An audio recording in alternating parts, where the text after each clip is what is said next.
Bonjour, je m'appelle Anissa, je suis l'infirmière pour Dr. Perry Gidalevich. Aujourd'hui, nous allons regarder les instructions pour le consentement de la liposuction réveillée. Donc, ce que vous devez savoir, c'est que la liposuction, vous êtes complètement réveillé. Vous allez avoir une sédation orale pour vous aider à vous relaxer. Par contre, ce serait très normal de ne pas s'endormir complètement. Vous pouvez être somnolent, vous pouvez être étourdi aussi et vous pouvez être très émotionnel lorsque nous vous donnons la sédation orale. Les risques associés avec la liposuction, ce qui est très très rare, des saignements ou un hématome. Par contre, ce que vous pouvez expérimenter, qui est le plus fréquent, ça serait des écoulements.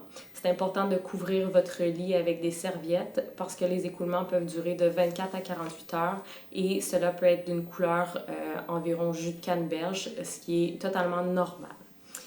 Vous allez expérimenter de l'enflure.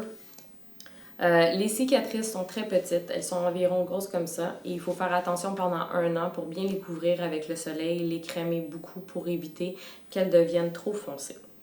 De l'engourdissement, ça serait normal d'en avoir et ça peut perdurer jusqu'à environ 3 mois. Vous allez avoir des bleus. Il y a une possibilité d'avoir un sérum si vous ne portez pas la gaine que nous allons vous fournir. Il faut absolument qu'elle soit serrée et c'est normal malheureusement qu'elle soit inconfortable lorsqu'elle est serrée. D'autres risques associés avec la liposuction, ça serait d'avoir des déformités, des déformations de contour. Donc, c'est sûr et certain qu'il y a des possibilités d'avoir une procédure ultérieure si jamais il y a une petite déformation. D'autres risques associés avec la liposuction, ça serait d'avoir une peau pendante. Donc, la peau, dépendamment de l'âge et de la qualité de la peau, se rétracte après une liposuction.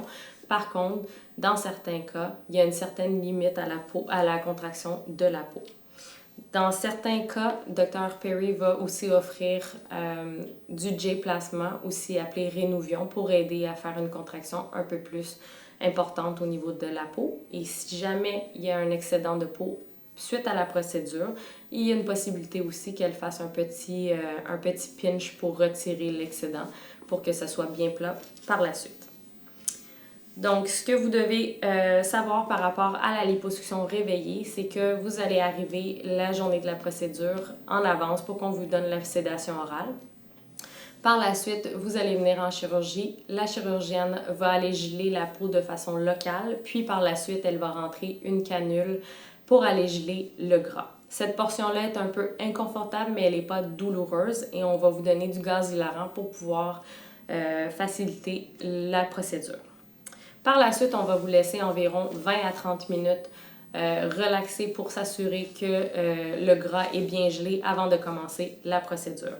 Pendant tout ce temps-là, vous devez être conscient que vous êtes réveillé.